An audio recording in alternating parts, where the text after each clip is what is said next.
আমাদের জন্য সবাই করণীয় কথা জিজ্ঞেস করে, একটু করণীয় কথা বলি। যারা অনেক ডিটেলে জানতে চান আমার কিছু লেখাটা কাছে করতে পারেন, পলিসিভিশন একটা লেখা আছে ওটা করতে পারেন।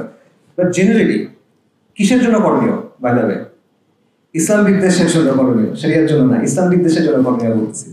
আচ্ছা, আপনার কয়েকটা ফ্রন্টে কাজ করতে হবে। একটা কাজ হলো আদর্শিক ফ্রন্টে, আইডিওলজিক্যালি। সেটা কি? প্রথম হলো ইসলামের বিশুদ্ধ আদর্শ ধারণ করা, কমপ্লিটলি ইসলামের যে ওয়ার্ল্ড ভিউটা আছে এটা গ্রহণ করা। এর মধ্যে জোড়াতালি আছে, নিশ্চিতভাবে আছে আপনার গ্রহণ করার মধ্যে, এটা আমি নিশ্চিত। কারণ আমরা যেভাবে ইসলামটা বুঝি, আমাদের সমাজে যেটা ইনপুটটা দেয় ওটা একটা করে একটা ইনপুট, সো এটার মধ্যে জোড়াতালি আছে। জোড়াতালিগুলো খুঁজে খুঁজে বের করে আপনার সরাইতে হবে, বিশুদ্ধভাবে সম্পূর্ণভাবে ইসলামের ওয়ার্ল্ড ভিউটা আপনার গ্রহণ করতে হবে, যেভাবে সাহাবায়ে কেরাম রাদিয়াল্লাহু আনহুম বুঝছেন। আবু বকর রাদিয়াল্লাহু আনহুকে এসে আবু জাহেল বলছে যে তুমি শুনছো মুহাম্মদ কি বলছে সাল্লাল্লাহু আলাইহি ওয়াসাল্লাম? কি বলছে? যে উনি একদিনে নাকি এক রাতে নাকি মক্কা থেকে জেরুজালেম গেছে, আবার ফিরে আসছে। এটা তুমি বিশ্বাস করো নাকি? উনি এটা আসলে বলছেন বিশ্বাস করি, এটা নিয়ে আসার দিক, এটা হলো ইমান। এইভাবে আপনার ইসলামটাকে গ্রহণ করতে হবে। তো এটা হলো প্রথম কাজ। দ্বিতীয় যেটা কাজ সেটা হলো এই ইসলাম বিদ্বেষের যে স্তম্ভগুলো আছে, যেগুলো ভাইদের আলোচনায় অনেকগুলো আসছে, সেকুলারিজম, বাঙালি জাতীয়তাবাদ ইত্যাদি ইত্যাদি, এগুলোকে আপনার আউটরাইট অ্যাটাক করতে হবে আদর্শিকভাবে। আউটরাইট অ্যাটাক করা, ডিলেজিটিমাইজ করতে হবে কমপ্লিটলি। আপনি এর সাথে কুসুম কুসুম ভালোবাসা করতে পারবেন না, যে ঠিক আছে এটা একটু আছে ওইটা একটু আছে, না না এটা ভালো ওইটা ভালো, এইরকম রবীন্দ্রনাথের কবিতা আসলে খুব ভালো, রবীন্দ্রনাথের কবিতা খুব ভালো, খুবই ভালো, তার লেখাও খুবই ভালো, but it doesn't concern me. আমি তার সাহিত্য মানে আলোচনা করতে আসি নাই, এটা আমার আইডেন্টিটি, অস্তিত্বের একটা প্রশ্ন। আমার যখন ফ্রি টাইম থাকবে আমি তখন এগুলো করবো, বউকে শোনাবো, ওটা ভিন্ন বিষয়, ঠিক আছে? সো এই ব্যাপারে আপনার কুসুম কুসুম অ্যাপ্রোচ নিলে হবে না, you have to completely delegitimize them. এই আইডেন্টিটি, এই ন্যারেটিভ আপনার ভেঙে ফেলতে হবে। এটা দেখে আপনি কখনো হতে পারবেন না। এখানে কোনো হাফ মেজার নাই, half measure always fails, you have to go full in. এটা হলো একটা বিষয়। আরেকটা হলো আদর্শিক অঙ্গনে আরেকটা কাজ, যেটা আমি বারবার বলি, আবারও বলবো, বলে যাবো ইনশাআল্লাহ, সেটা হলো ইসলাম এবং সেকুলারিজমের যে দ্বন্দ্ব, এটাকে আপনার বারবার সামনে নিয়ে আসতে হবে। যখন একটা সমাজের মধ্যে কোনো একটা দ্বন্দ্বের ব্যাপারে মানুষ একমত হয় যে আসলে এটা একটা প্রবলেম, তখন ওই সমাজটা কোনো একটা দিকে যাইতে পারে, তার আগ পর্যন্ত এটা ঘুরতে থাকবে। অনেক কিছু হবে, 69 হবে, 90 হবে, 24 হবে, 37 হবে, 51 হবে, অনেক কিছু হইতেই থাকবে, কিন্তু আপনি ঘুরতে থাকবেন, পরিবর্তন আসবে না। আপনার ওটা একটা জায়গায় নিয়ে যেতে হবে। এটা নিয়ে যাওয়া সবচেয়ে সহজ, মানে এটা ওই যে নবীদের দাওয়ার তো অনেকগুলো স্টাইল ছিল, এক একজন এক এক রকম স্টাইল ছিল। আলাইহিস সালাম ইব্রাহিম আলাইহিস সালাম এই কাজটা কিভাবে করছিলেন? উনি গিয়ে মূর্তি ভেঙে দিয়েছেন দিদেরকে। তো এটা হলো মিলাত ইব্রাহিম, ওনার স্টাইল। এটা আমরা এভাবে হয়তো পারবো না, ওই আজিমত আমাদের নাই।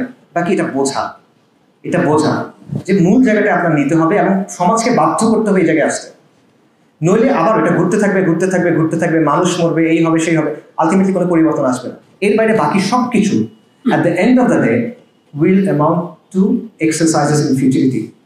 আলটিমেটলি এখানে তেমন কিছু আসবে না।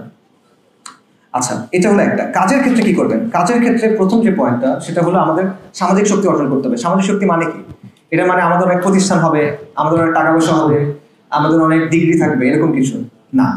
এটা সামাজিক শক্তি না। আমি সামাজিক শক্তি একটা স্পেসিফিক পলিটিক্যাল সেন্সে ইউজ করতেছি। সামাজিক শক্তি মানে হলো আপনার চারপাশের যে পরিস্থিতি, আপনার চারপাশের যে এনভায়রনমেন্ট, এটাকে আপনি চেঞ্জ করতে পারেন বা ইনফ্লুয়েন্স করতে পারেন। এটা হলো সামাজিক শক্তি, এবং এটা একটা পলিটিক্যাল ডেফিনেশন। জিন শার্ট নামে একজন পলিটিক্যাল সায়েন্সিস্ট ছিল, মারা গেছে, আমেরিকান, তার লেখা এটা আছে, এবং শুধু তার লেখা না, আরো অনেকের লেখায় আছে। আমি স্পেসিফিক এই অর্থে বলতেছি সামাজিক শক্তি, অর্থাৎ আপনার সমাজে নেগোশিয়েট করার ক্যাপাসিটি অর্জন করতে হবে, আপনার প্রেশারাইজ করার ক্যাপাসিটি অর্জন করতে হবে। তা না হলে হবে না। আপনার অনেক টাকা পয়সা আছে কিন্তু এই ক্যাপাসিটি নাই, লাভ নাই, দখল হয়ে যাবে। আপনার অনেক প্রতিষ্ঠান আছে, এই ক্যাপাসিটি নাই, লাভ নাই, টেক ওভার করবে, ঠিক আছে? সো সামাজিক শক্তি হলো এমন সব ধরনের প্রভাব ও চাপ প্রয়োগের সক্ষমতার সমষ্টি, যেটা সমাজের এক গোষ্ঠী আরেক গোষ্ঠীর উপর প্রয়োগ করে। একদম বইয়ের ডেফিনেশন বললাম। আচ্ছা, ঠিক আছে। এবং এই যে সামাজিক শক্তি, এটা হলো পরের কাজ। এই সামাজিক শক্তি কখনো একা একা হয় না, এটা সামষ্টিকতা থেকে আসে, কালেকটিভ অ্যাকশন থেকে আসে, ঠিক আছে? আপনি একা একা এটা অর্জন করতে পারবেন না, আপনার একসাথে হইতে হবে, এটা না হলে এটা হবে না। সো এই সামাজিক কাজ কিভাবে করবেন? কমিউনিটি অ্যাক্টিভিটি হতে পারে, সোশ্যাল অ্যাক্টিভিজম হতে পারে, দাওয়া হতে পারে, বাট করতে হবে। এবং এটা কেন আপনি করবেন? এটা করবেন কারণ এই সমাজ আপনাকে দাঁড়ানোর জায়গা দিতে চায় না, আপনার ওই জায়গাটা করে নিতে হবে। এটা আরেকজন এসে দিয়ে যাবে না, কিন্তু এটা আপনাকেই করতে হবে, আপনার ছেলে এসে করবে না, আপনাকেই করতে হবে। সো এই জন্য আজকে যেহেতু এই জায়গাটা আপনার নাই, আপনি কোনো দল করেন না, আপনি কোনো নির্বাচন করেন না, আপনি মাদ্রাসা স্টুডেন্ট না, মাওলানা না, এটসেট্রা এটসেট্রা, তো আপনার কথা বলার সুযোগ নেই। এই তুমি কি কথা হচ্ছে কেন, যাও জঙ্গি, এরকম আপনার ওই জায়গাটা তৈরি করে নিতে হবে। এটা আপনাকে কেউ এনে লাঠিতে সাজায় এনে দিবে না, ঠিক আছে? উল্টো দিকে হেঁটে হেঁটে আসলে সমাজের যে স্রোত, এটা আপনাকে পরিবর্তন করতে হবে। এটা আর কোনো অপশন নেই, এখানে কোনো ম্যাজিক বুলেট সমাধান নাই। আপনার একদম গ্রাসরুট থেকে কাজ করতে হবে। আপনার নিজের এলাকা, নিজের পাড়া, নিজের গ্রাম, নিজের ইউনিভার্সিটি বা নিজের প্রতিষ্ঠান, এই জায়গাগুলো থেকে কাজ করতে হবে। এটা ছাড়া অপশন নাই। এবং এই কালেকটিভ অ্যাকশন, এই সোশ্যাল অ্যাক্টিভিজমের মাধ্যমে আপনার ওই অবস্থাটা তৈরি করে নিতে হবে। সো সমাধান এগুলো হলো আসলে সমাধানের জন্য অ্যাকচুয়াল স্টেপস। বোরিং স্টেপস, শুনতে ভালো লাগে না, গরম না তেমন, জজবা আসে না এগুলো শুনলে, কিন্তু আলটিমেটলি এগুলোর সমাধান আমি মনে করি। ফরাইজিরা কি করছিল দেখেন, তাদের জন্য অনেক অপশন বন্ধ ছিল, স্টিল কিন্তু তারা কিন্তু একটা ব্যবস্থা করেছিল। সরি, একটা কথা আমি বলতে ভুলে গেছি। ফরাইজিদের ব্যাপারে ব্রিটিশ আমলে একটা ম্যাজিস্ট্রেট ছিল, নবীন চন্দ্র সেন, তার একটা কথা ছিল, বিখ্যাত উক্তি, যে ফরাইজিরা ব্রিটিশ রাজের অধীনে রাষ্ট্রের ভিতরে একটা রাষ্ট্র কায়েম করছে, স্টেট উইদিন এ স্টেট, এই হিসেবে তারা করছিল। সো একটা কালেকটিভ শক্তি হিসেবে আপনার সমাজে হাজির হতে হবে এবং একটা নতুন সোশ্যাল ব্লক হিসেবে আপনার নিজেকে গড়ে তুলতে হবে। তখন আপনি নেগোশিয়েট করতে পারবেন, তখন আপনি চাপ দিতে পারবেন, তখন আপনার কথা তারা শুনতে বাধ্য হবে। তারা কিন্তু শুনবে না, সে কন্টিনিউসলি, জমিদার কন্টিনিউসলি চেষ্টা করবে চাষাবাসীদেরকে দমন পীড়ন করতে, ঠিক আছে? আচ্ছা, সো শর্তগুলো, কাজগুলো কি কি বললাম? একটা হলো আদর্শিক বিশুদ্ধি, পরিপূর্ণভাবে ইসলামের ওয়ার্ল্ডভিউ ধারণ করা, ইসলাম বিদ্বেষের আদর্শিক যে স্তম্ভগুলো আছে সেগুলোকে আউটরাইট রিজেক্ট করা এবং অ্যাটাক করা, ইসলাম এবং সেকুলারিজমের দ্বন্দ্বকে সমাজের মূল দ্বন্দ্বে পরিণত করা, এবং কালেকটিভ অ্যাকশন, কমিউনিটি অ্যাক্টিভিজম, এবং এর মাধ্যমে সামাজিক শক্তি অর্জন করা। শেষ করি, সেকুলারদের বিভিন্ন ঘরানার অনেক বক্তব্য আছে, সেই বক্তব্যগুলোর মূল জিনিসটা হলো ইসলামকে তাদের মতো কাটছাট করে ব্যাখ্যা করতে হবে, ইসলামকে তাদের দেওয়া প্রেসক্রিপশন অনুযায়ী মানতে হবে, এবং তারা কিছু রিকোয়ারমেন্টস ঠিক করে দিবে, কিছু মাপকাঠি ঠিক করে দেবে, শর্ত ঠিক করে দিবে। আমার সেগুলো দিয়ে প্রমাণ করতে হবে, এই যে দেখো আমি কিন্তু ভালো, আমাকে একটু জায়গা দেবে, ঠিক আছে? অর্থাৎ সেকুলারদের স্ট্যান্ডার্ডে আমাদের কন্টিনিউয়ালি নিজেদেরকে প্রমাণ করতে হবে। সো তিনটারই পুরো ফ্রেমওয়ার্কটা আমাদেরকে রিজেক্ট করতে হবে। আপনি যা ইচ্ছা করেন, সে আপনাকে ভালো হিসেবে মেনে নেবে না, সে সাময়িকভাবে হয়তো আপনাকে মানবে, বাট সে আপনাকে ইউজ করবে আলটিমেটলি। এটা একটা losing game, it doesn't work, ঠিক আছে?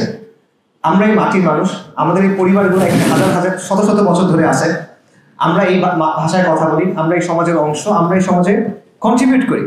আমাদের কেন ওদের কাছে আত্মপরিচয়ের প্রমাণ দিতে হবে? আমাদের কেন ওদের কাছে গিয়ে পরীক্ষা দিতে হবে? ওদের কাছে ভাইবা দিব কেন আমি? ওরা কে? কারো খেয়াল খুশির জন্য তো আমরা দিনকে বদলাবো না। কোনো জমিদারের আদেশ মতো তো আমার নিজেকে বাঙালি প্রমাণ করার দরকার নাই, আমার নিজেকে ভালো মুসলিম প্রমাণ করার দরকার নাই। আমি একজনের কাছে জবাব দিয়ে করবো। ওরা কে? ওর কাছে আমার পাত্তা দেওয়ার কি আছে আসলে? কারো তো শোনার টাইম নেই। আপনি বাংলাদেশের মুসলিমরা এই জমিনের সন্তান, আমরা এখান থেকে কোথাও যাইতেছি না, আমরা এখানেই থাকবো। আমাদের অতীত, বর্তমান, ভবিষ্যৎ এই ভূখণ্ডের সাথে যুক্ত, এবং এই মাটির উপর আমাদের যে দাবি আছে, এই দাবি আমরা ছাড়বো না ইনশাআল্লাহ। এবং মুসলিমরা ইসলাম ছাড়বে না। আমরা গুনাহগার হইতে পারি, আমরা নাফরমান হইতে পারি, আমাদের মধ্যে নিফাক থাকতে পারে, আমাদের মধ্যে ফাহিশ থাকতে পারে, অনেক কিছু থাকতে পারে, আমরা পারফেক্ট না, আমরা অনেক খারাপ বান্দা, নাফরমান বান্দা, কিন্তু আমরা ইসলাম কখনো ছাড়বো না ইনশাআল্লাহ। আমরা শরিয়া কখনো ছাড়বো না। এবং এটা শাহজালালের মাটি, এটা তিতুমিরের মাটি, এটা হাজির শরীয়তুল্লাহর মাটি। এই মাটি আমি ছেড়ে কই যাবো? কারো যাইতে হলে অন্যরা যাবে, আমরা যাওয়ার কিছু নাই। এটা আমাদের মাটি ছিল, এটা আমাদের মাটি থাকবে। এই জমিনে শত শত বছর ধরে মুসলিমদের শাসন ছিল, সমৃদ্ধ শাসন। একসময় বাংলা ছিল পুরো ওয়ার্ল্ডের একটা হাব, এবং আগ্রাসী শত্রু এবং শোষণের বিরুদ্ধে বারবার রক্ত দিয়েছি আমরা। এবং উম্মার মধ্যে এখনো পর্যন্ত সবচেয়ে বড় এথনিক গ্রুপগুলোর লিস্ট করেন, বাঙালি মুসলিম তার একটা, বেঙ্গল মুসলিম, বাঙালি মুসলিম, বাংলাদেশের মুসলিম, যা ইচ্ছা বলেন, আমরা সেই গ্রুপের একটা। তো এগুলো কি এমনি এমনি আল্লাহ আযজা ওয়া জাল্লার সৃষ্টি জগতে কোনো কিছু এমনি এমনি হয়? এটার জন্য কোনো পরিকল্পনা নাই আল্লাহ আযজা ওয়া জাল্লার। এইখানে আপনি আসেন, আমরা কথাবার্তা বলতেছি, এই রিয়েলাইজেশনগুলো আমাদের হচ্ছে, এটার কোনো তাৎপর্য নাই? আল্লাহর কাছে এগুলোকে আমরা জবাব দিতে হবে না? সো কারো দয়া দাক্ষিণ্যে আমরা এই মাটিতে বসবাস করি না। এবং এই দিন যেমন আমার, এই জমিনও আমার। এই দিন যেমন আমার, এই জমিনও আমার। আমার দিন আমার জমিন, আমার দিন আলাইহিসসাল্লাহু বিআহকামিল হাকিমিন।